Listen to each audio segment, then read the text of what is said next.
የተጣሉት ብላለች። እሷም እንግዲህ ኪራ ምን ብሎ ነበረ? ሰበቡ እሷ ትሁን እንጂ ጽናት ምንም ያጠፋችው ጥፋት አልነበረም ብሎታል። ያው እሱም ክብሮም ማለት ሳትነካው የማይነካ ሰው ነው፣ ተነካኸው እንጂ ሰውን በፍጹም አይነካም፣ ሰው አክባሪ ነው ብሎታል ማለት ነው። እና ብቻ ያው በዚህ መሀል እንትን እያሉ እንዳለ እንደገና መለስ ብሎ የኪራ አባት ማለት ነው በቃ እቴቴ እኮ አስቴር ወይዘሮ አስቴር የምትናደድብህ እኮ ለዚህ ነው አይገባህም እያለው ነበረ። እንዴ አባቴ እንደ ዛሬ ተቆጥቶኝ አያውቅም፣ ምን አድርጌ ነው የሚያስቀይም ነገር ተናግሬ ነው ወይ ብሏል ማለት ነው። እንግዲህ የኪራ አባትና የጽናት አባት እኩል ነው አመጣጣቸው። የጽናት አባት ገብተው እንግዲህ ምግብ በልተው ትንሽ አረፍ እንዳሉ ነበረ የኪራ አባትም የገባው ማለት ነው። ሁለቱም እንግዲህ አመጣጣቸው አስደንጋጭ ነው። የኪራ አባትም አልደወለም፣ የጽናት አባትም አልደወሉም ነበረ። እንግዲህ የኪራ አባት ያው ለኪራ ለልጃቸው አዲስ እጮኛ ሊያጩለት ፈልገዋል። ጽናት ግን አምና መቀበል አቅቷታል ማለት ነው።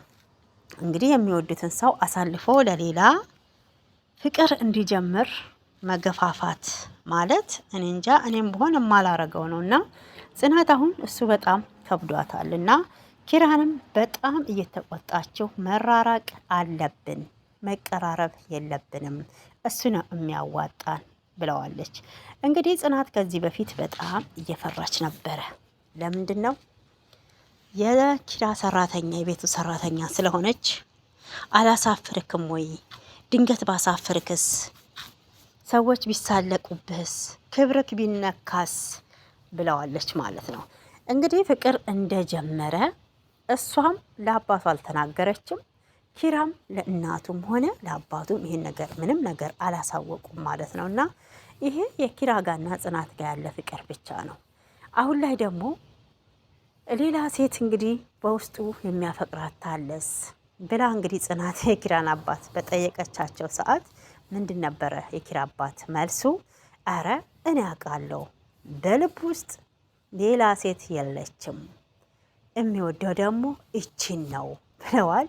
እንግዲህ አሁን የምትመጣው አዲሷ ፍቅረኛ እንዴት ነው? ጽናትስ አምና የምትወደውን ስንት ፈተና ስንት ውጣ ውረድ ያየችበትን ኪራ አሳልፋ ትሰጣለች ወይን ከመጣችው አዲሷ ፍቅረኛ ከኪራ አዲሷ ፍቅረኛ ጋራ ጸብ ይፈጠር ይሆን? እንደተባለውም እንግዲህ ፍቅር በመላመድ ይመጣል የሚባል ነገር አለ። እንግዲህ ኪራና አዲሷ ፍቅረኛ በመላመድ ፍቅራቸውን ያጣጥሙ ይሆን? ጽናት ሁሌም እንደፈራችው ልቧ ተሰብሮ ይቀራል። ኪራ እንግዲህ ግልጹን እንናገር ብሏት ነበረ ለጽናት። ኪራም ለአባቱ እንግዲህ ከጽናት ፍቅር እንደጀመረ አልተናገረም። ጽናትም ይሄን መናገር ለአባቷ ከብዷታል። ይከብዳል። አንድ ቤት ሰራተኛ ሆናችሁ ገብታችሁ ከገጠር መታችሁ ስንት ባል እየጎረፈላችሁ በቤተሰብ በክብር አግቢ ተብላችሁ መታችሁ እዚህ ጋር ደግሞ ያው ጽናት ብላለች ወንድ ፍለጋ ነው የምትሄደው እያሉ ይሉኝ ነበረ። አሁን ይሄንን ነገር አባቴ ቢሰማ እዛ ቤተሰብ ቢሰሙ እንደዛ ነው የሚሉኝ ብላ በጣም ጨንቋታል ማለት ነው። ጽናት እንግዲህ ነገሮች ተደባብሰው መቀመጥ የለባቸውም።